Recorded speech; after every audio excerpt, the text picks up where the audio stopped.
हाय fan, कैसे हो आप लोग। आपके लिए फिर आज एक नया व्लॉग लेकर आ गए हम।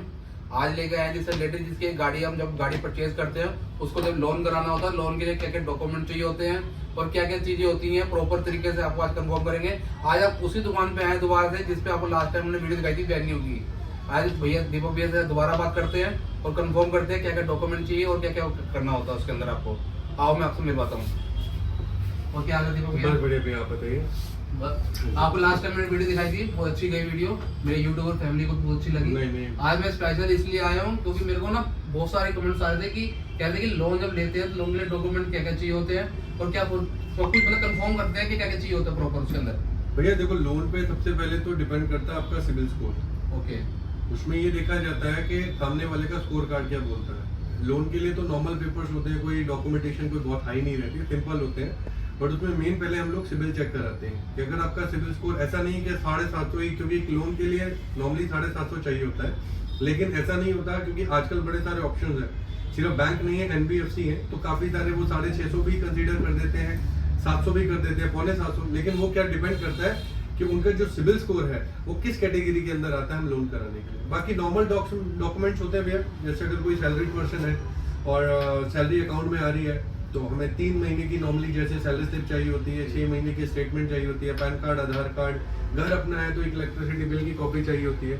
और बाकी ये है कि कॉन्टिन्यूटी प्रूफ में जैसे कोई बिजनेसमैन है, बिजनेसमैन के लिए मतलब नॉर्मली जो डॉक्यूमेंट्स होते हैं GST भी आजकल मैंने सुना है बहुत। भैया वो देखो ऐसा कुछ भी नहीं है, होने को तो बिना ITR के भी लोन होते हैं, नए भी केस कहते हैं जिनको। लेकिन इसमें क्या होता है ना, अगर जो डॉक्यूमेंट आपके पास में है भाई जी, आप ITR भी फाइल करते हो, GS, तो आपका केस वैसे ही बड़ा स्ट्रांग हो जाता है। ओके। बट लेकिन ऐसा कुछ भी नहीं, वो डिपेंड करता है कि आप कौन सी गाड़ी ले रहे हैं, कौन सा मॉडल ले रहे हैं। अब आप ले रहे हैं कोई मेरे से कोई 20 लाख की गाड़ी, तो 20 लाख के ITR नहीं भरते तो वो बैंक वैसे ही नहीं करेगा तो मतलब आप ना ही मान के चलो।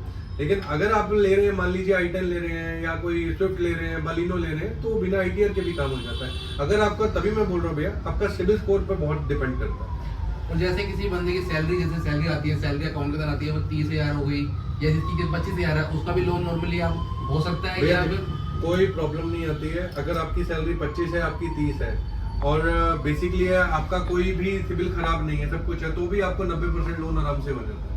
हमारे पास में ऐसे ऐसे कस्टमर भी आए हैं भैया जिनके पास में आप माने कीजिए कि 50,000 डाउन पेमेंट थी, लेकिन हमने जब उनको गाड़ी दी है तो आप माने 20-20 हजार रुपए में हमने गाड़ी दे दी है। क्यों? क्योंकि उनकी लोन बहुत अच्छे हो गए, वो सिविल स्कोर अच्छा था।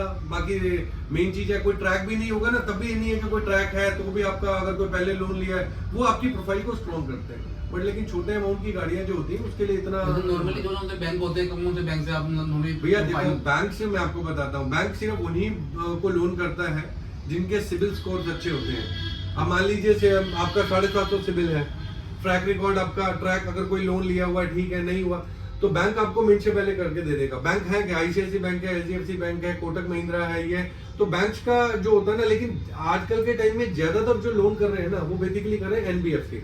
अब लोग जाते हैं कि रेट ऑफ इंटरेस्ट बैंक का कम होता है, NBFC का कुछ इतना लंबा चौड़ा। फुल फॉर्म भी कंफर्म कर देना कोई भैया, पूछता है। NBFC हो गया आपका नॉन बैंकिंग सर्विसेज होता है, फाइनेंशियल सर्विसेज हो गया। तो बेसिकली क्या होता है कि आपका मान लीजिए कि आप लोन ले रहे हैं, बैंक आपको वही जो चीज 14, 14.5 या 15% पे करके दे रहा है, लेकिन NBFC आपको 16, 16.5 ले रहा है। लेकिन आप बैंक आपको करके नहीं दे रहा। अब आपको लोन चाहिए, अब 16, 16.5 लोग समझते हैं कि 1-1.5 हजार रुपए बढ़ गया हमारा इंटरेस्ट फास्ट। ऐसा कुछ भी नहीं होता। NBFC भी RBI से अप्रूव्ड होता है, उनका रेट ऑफ इंटरेस्ट भी मार्केट से थोड़ा सा ऊपर होता है, बट ऐसा ऊपर नहीं होता कि कस्टमर को, अब मान लीजिए आप 1 लाख रुपए का लोन करा रहे हैं, साल का आपको 9,000 रुपए पड़ता है NBFC में। 9,000 को अगर 12 महीने से करोगे तो 772 रुपए समथिंग पड़ता है। और बाई चांस कोई कस्टमर जैसे दिल्ली से बाहर से आता है, पंजाब हो गया, राजस्थान हो गया, उनका भाई लोन कराना हो, भैया देखो, वो लोन हो जाता है, उनका भी कोई प्रॉब्लम नहीं आती है। वो पैन इंडिया, उसमें थोड़ा टाइम लगता है। अब मान लीजिए वो दिल्ली नंबर गाड़ी ले रहे हैं, अब दिल्ली का उनके पास में कोई प्रूफ नहीं है। अब मुझे दिल्ली नंबर गाड़ी के लिए क्या है कि पहले तो मेरे को आपको दिल्ली का सेटअप चाहिए उनका। अब दिल्ली का, मान लीजिए वैसे हमारे पास कस्टमर आते हैं, कोई अपना साउथ से है, वो जॉब करता है दिल्ली के अंदर या गुड़गांव के अंदर, तो वहां पे उनका लोन इजीली हो जाता है। क्यों? क्योंकि आपका एक जॉब सेटअप है आपका यहाँ पे। अब आप रहते कहाँ पे, आप केरला रहते हैं, आप यहाँ पे रेंट पे रहते हैं, तो उसका कोई इशू नहीं आता। आप मुझे रेंट एग्रीमेंट देंगे, परमानेंट आपका केरला का दे देंगे तो भी लोन हो जाएगा। लोन हो जाएगा, बिल्कुल हो जाएगा। लोन में ऐसा कोई इशू नहीं है कि वहाँ लोन पे में बंदा आता है कोई तो कोई नहीं इशू आता भैया। लोन आप ये सोच लीजिए, अगर हमारे पास में 10 फाइल आती है ना, बहुत रेयर होता है कि कोई एक आधी फाइल हमारे यहाँ से निकलती है। अदरवाइज किसी का सिबिल भी खराब होता है तो हम लोग मतलब 90% ये है कि हम लोन करा के देते हैं। मैं 100% नहीं बोलूंगा, वो ओवर कॉन्फिडेंस वाली बात हो जाएगी, बट लेकिन मैक्सिमम ऑफ टाइम हम लोग लोन करा के देते हैं और कस्टमर खुश होके जाते हैं। ओके। जैसे आपने देखा शिवू भाई ने बताया कि चाहे कहीं का भी कस्टमर हो, चाहे बाहर का हो है चाहे दिल्ली का हो, उसके लिए डॉक्यूमेंट वैसे सेम ही होते हैं। बाहर का जैसे कस्टमर कोई हो गया तो उसके लिए एक्स्ट्रा मतलब सैलरी स्लिप या कोई जॉब करता हो या कुछ करता हो वो चाहिए होता है। आपको नेक्स्ट ब्लॉग में मिलेंगे। बाकी दीपक भैया नेक्स्ट ब्लॉग में आपको बिल्कुल भैया, बिल्कुल। जब आपकी मर्जी आपका आप बता रहे थे अपना गाड़ी आई हुई है, उसके लिए बहुत सी हमारा- गाड़ियां भैया, बहुत सी अच्छी अच्छी डील्स मेरे पास में आई है। आप आइए, आपका नाम लेके आपके उससे कोई आता है तो डेफिनेटली मैं, आप ये सोच लीजिए जो डिस्काउंट अगर मैं देता हूँ आपके उस पर, उसका मान सम्मान पूरा किया जाए। ओके चलो भैया, दीपक भैया मिलते हैं फिर आपको। बिल्कुल भैया, ठीक है भैया, नेक्स्ट टाइम आपको दूसरी गाड़ी दिलाएंगे। बिल्कुल भैया, बिल्कुल। ओके।